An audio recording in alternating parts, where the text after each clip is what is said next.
신동주, 민유성, 얄팍한 우정. 롯데그룹 형제의 날 다들 기억하시죠? 당시에 롯데 경영권을 잡아야 했던 신동주 전 일본 롯데홀딩스 부회장이 손을 잡은 게 민유성 전 산업은행장이었는데 이들이 맺은 건 다름 아닌 자문 계약이었습니다.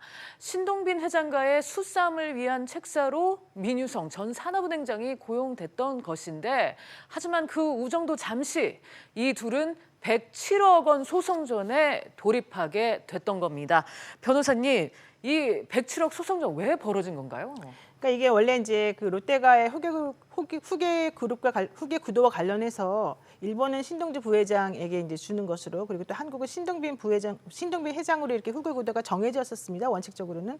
그러다가 2014년 하반기부터 신동주 부회장이 한국 롯데 주요 계열사 주식을 막 사들이는 거예요. 이러면서 신동빈 회장하고 관계가 안 좋아졌죠. 여기에 민유성 전 산업은행장이 이제 끼어드는 거죠. 그래서 롯데가의 형제 간 경영권 분쟁이 발생했을 때 2015년 9월부터 본격적이었는데 그때부터 이 신동주 전 부회장하고 계약을 맺고 월 8억 8천만 원 정도씩을 지급하기로 했다 그럽니다. 그러면서 2017년 8월에 그 계약이 틀어지기 전까지 신동주 전 부회장 측에 서서 여러 가지 전략을 펼쳐줬습니다.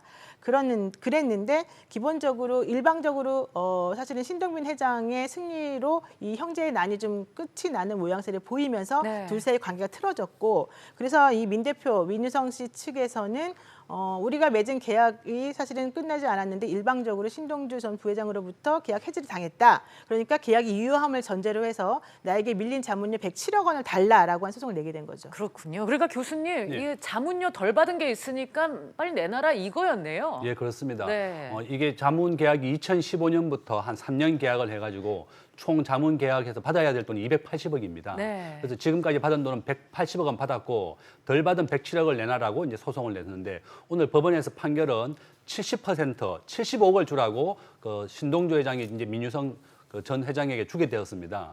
그래서 이제 민유성 회장은 이제 산업은행 총재였는데요. 산업은행 총재, 국책은행의 총재였는데 어떻게 신동주 개인 롯데 경영권 분쟁에 이제 붙어서 두 분은 또 동갑나기 친구예요. 네. 그래서 친밀한 관계를 유지하면서 이제 이것도 또 잘 마무리했으면 좋았는데 신동주 회장이 이제 경영권을 완전히 잃게 되면서 이러한 문제가 생겼고, 그렇군요. 일단은 결론은 뭐 75억 원을 그대로 주게 되었으니까요. 네. 일부 성소했다. 지금 민유성 회장이 그렇게 볼 수 있습니다. 네, 이 법정에서 치열한 공방이 벌어지지 않을까 이런 예상도 있었는데 변호사님, 좀 시시하게 민정행장의 승리로 끝난 것 같아요. 사실 뭐 이 정도 줘도 됩니다.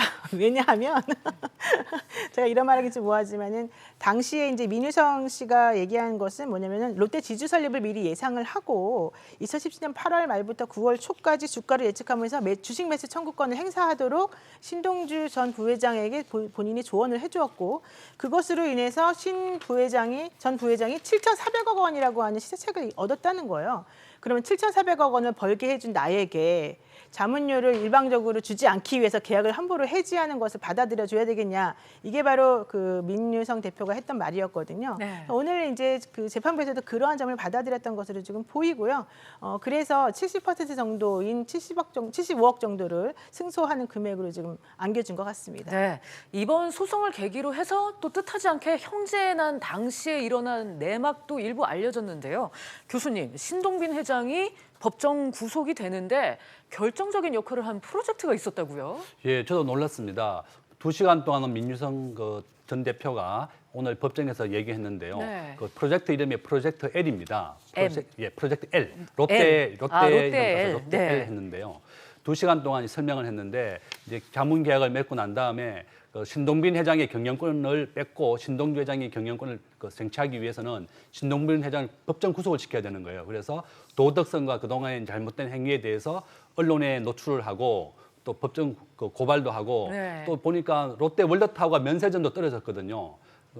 전략적으로 이제 롯데 면세점도 떨어뜨리게 하고 롯데의 경영을 굉장히 취약하게 만들어서 문제가 있는 기업이다. 도덕적으로 문제가 있으니까 일반 국민들에게 많은 소문이 많이 퍼졌었어요. 아, 진짜 롯데가 비도덕적으로 많이 영업을 해왔구나 이런 문제가 되면서 신동빈 회장도 그때 그 불미스러운 사건으로 법정 구속이 됐었습니다. 그러니까 일부는 민유성 회장의 프로젝트 L이 성공했다고 볼 수 있는데 네. 오늘 롯데에서는 절대 그건 아니었고 뭐 위원회 일치일 뿐이다 이렇게 해명을 했습니다. 그렇군요. 신동주 전 부회장은 경영권을 크게 또 잃은 데 이어서 오늘 또 돈도 크게 잃게 된 것 같습니다.